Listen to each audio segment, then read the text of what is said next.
Take out your phones, turn them completely off, put it away, and lastly, relax. Just relax and take the time to focus on this moment right here, right now. One of the fastest growing consumer technologies in the world ever is the smartphone, and I believe is gradually ruining our lives. It goes where we go. It follows you to work, to school. It gets you up in the morning. It puts you to sleep at night. It can help you achieve astounding productivity, yet it can also stop you from completing anything. Our time. One of the most valuable things anyone has is being prioritized towards this little handheld device. A study done by the Division of Psychology in Nottingham found that people can use their phones up to 4 to 5 hours a day. That is nearly a third of our waking hours, nearly a third of our lives on our phones. Now, some of you might be thinking, well, I definitely don't spend that much time on my phone. Some of you might be thinking, well, I probably spend maybe 2 hours at most on my phone. There might even be a couple of you who are thinking, geez, I really want to get on my phone right now. Anyway, consider that the same study found that we use our phones twice as much as we think we do. All of the time we spend on our phone is just the product of the actions that our phone has. It's your email for work. It's our TV when we want to binge watch. It's how students check their grades. It's our gaming device, our note taker, our timer, our camera, yet all of these things were just tools that were originally independent from the smartphone. And that's one of the greatest advantages of smartphones. Multiple convenient tools. And as much as I'd love to stand up here and talk about how we all need to get back to landlines and live off the grid, there are still positives to smartphones. But with every invention, we need to ask ourselves two questions. What do we gain? But what do we lose? The phone has the potential to have more gains than losses, but it's how we use our phone that is the actual determining factor.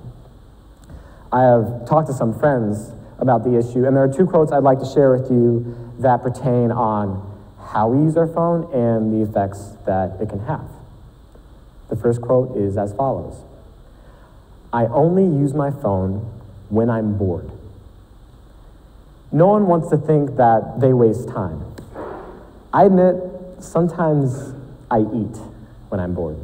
Just a little snack here and there, something to fill in the time, but these snacks aren't always healthy. Oreos and ice cream sounds great in the moment, but it can have some long-term consequences. But sometimes what we do for boredom actually becomes what makes us bored. Instead of coming up with solutions to our boredom, like going outside or hanging out with friends, our first resort is our phones.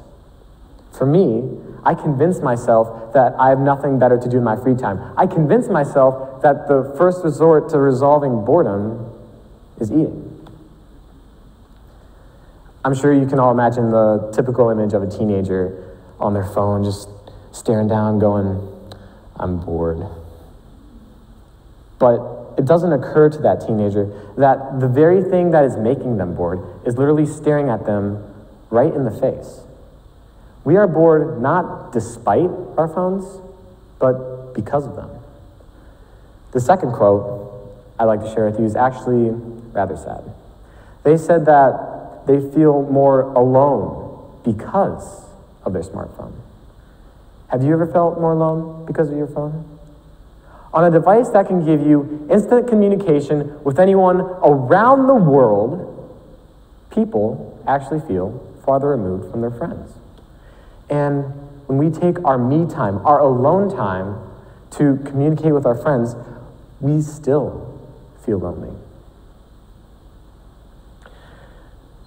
A study done by Forbes magazine shows that the average people who feel most alone are under the age of 35. The same people who are most accustomed to smartphones. This feeling of alone and having no friends is just because of how we use our smartphones and how they affect our friendships, not only online, but in person as well. In other words, imagine this. Let's say I have a certain amount of water. Let's say I were to put that water into a tall, thin glass. While the water has a lot of depth, it doesn't really reach that far. Now, let's say I were to have the same amount of water and I would just pour it on the ground. While that water would reach so far, it is unbelievably shallow. We only have a certain capacity for our friendships. We have the deep, intimate connections, but then we have the shallow ones that make us feel more alone. And these shallow connections are due to none other than social media. Our social media can decay our minds. Sometimes there could be physical setbacks to smartphones, like inactivity or poor eyesight, but it's the mental aspects that are even more important. But there are a lot of contributing factors to mental illness that are under our control, and smartphones aren't one of them. We can determine how and when we use it. But sometimes we'll post pictures on our social media accounts of us being so happy, of a great moment in our lives. And in comparison, our social media lives are better than our real lives. Our real lives just seem more sad and empty. Social media can also lead to anxiety and impatience. I know so many friends who get so anxious because they need to know their grades now. They need to have their information now. It's the constant communication and instant information that makes us feel this way. Sometimes social media puts an exaggeration on physical appearance and self-image that can lead to low self-esteem and disorders such as anorexia and bulimia. There's this thing people get called FOMO. It stands for fear of missing out. You know something's important when they make an acronym out of it. We get this FOMO when we feel like we're not engaged in other people's lives, when we feel like we're missing out on all the new trends. And it gets to the point where we feel like it's not that we want to know what the trends are, what everybody is doing, but we have to know. Now, sometimes these setbacks to social media can be because of us, but it can also be due to the programming of social media itself. Programmers from places like Facebook are coming out saying that we are being programmed to stay on our phones longer. Social media creates what is called a positive feedback loop. I post a picture and I get likes on it. This might make me want to post another picture or maybe look at other people's posts and get their likes. And the cycle just continues and continues. But the cycle can also work in reverse, leaving us with self-doubt. What happens when we don't get those likes? When we don't get that friend request? What happens when we get on that fight on social media? The point is that these cycles, whether positive or negative, leave us with a never-ending need for likes and attention that will never truly be satisfied. Now, some of you might be thinking that I am subject to the exact same thing, that I use my phone just as much as you do. Well, you see, it's not entirely true. You see, I basically have the technological equivalent to a fax machine. But I think it's really opened my eyes. For years, more and more of my friends started acquiring smartphones with the new updates and games. Oftentimes, I'd find myself being the kid who'd get awkwardly close to look over their shoulder just to see what they were doing on their screen. Every chance I'd get, I'd ask them if I could play a game or ask Siri a question or just take a goofy picture. But looking back on my behavior, I probably categorize it as just desperate for a smartphone. Over the years, I started picking up on these negatives of smartphones, but the real test came for me a couple of months ago. My twin brother had recently broken his slide phone, and my parents decided to just upgrade him to a smartphone. Christmas was just weeks away, and I knew that I was next in line to claim my iPhone. After years of wanting an iPhone, I finally had the chance to get one. But I went up to my parents, and I told them I didn't want one. I knew I would just be more stressed and distracted with a smartphone than without it. Even with this phone, I find myself looking at it every so often. I'll have homework to do, but I check it every 5 minutes for a distraction. I miss out on experiences and conversations because I'm too busy staring at this thing. And let's be honest, there's not much to stare at. Our phones take away from our lives. And usually when we hear about these negatives of smartphones, while we accept that it's happening, we don't react to it. We just resume our normal day. So, in an attempt to make a real impact on your lives, before you leave this talk and go back to the world of screens, I'm going to ask you to notice 3 things. Sometimes I'll be having a conversation with friends, and we'll all be talking, but it doesn't seem like everybody is listening. Now, sometimes people stare at their phones and try to carry on a conversation, but this has actually led to a general lack of eye contact. I'll stop in mid-sentence because I'm assuming no one's listening, and I hear a, no, keep on going, I'm listening. Teachers, I've talked to teachers about this, and they too have said that there's a general lack of eye contact in the classroom.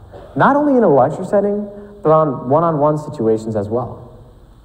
Generally, students who do this retain less information and do worse in the class. Teachers get very frustrated by this. This is understandable. I could do my entire talk like this and not make much of an impression on anyone. Does it really look like I'm trying to engage with you? This could be considered rude to many people, and it's just one of the ways that social media is ruining our social cues. Which brings me to my second point, social interaction. I'm sure some of you have found yourself in a situation where you walk into a restaurant and you look over there in the corner booth and you see some people sitting at a table just on their phones, not talking. And we wonder to ourselves, why on earth would they go to a restaurant just to get on their phones? Some of you might even get a little frustrated that this is happening in society. I felt similarly a couple of years ago. I was at a friend's house for a party, and there's a decent crowd present, but in a way, not all of them were really there.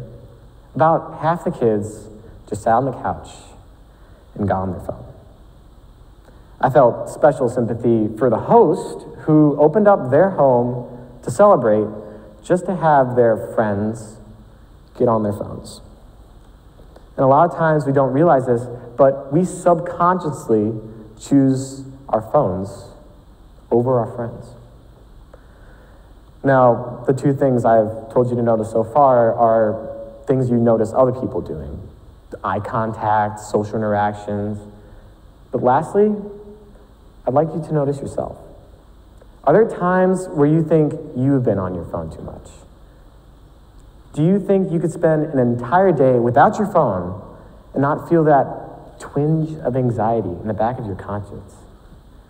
Can we stop becoming too dependent on our phones? Can we stop being slaves to our own devices? Because if we can, our lives would be all the more better for it.